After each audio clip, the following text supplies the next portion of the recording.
Welcome back to the next session, set next stage.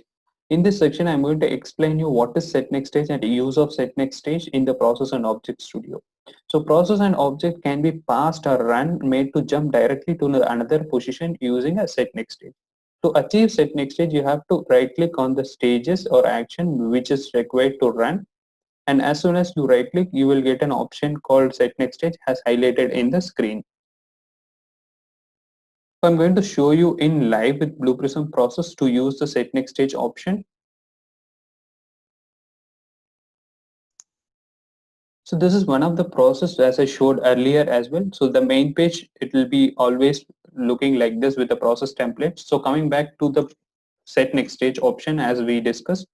So if you start running from the beginning, so the process will start run from start. It will not run from the particular position. So, but I don't want to run it from the start. I want to run from particular stage.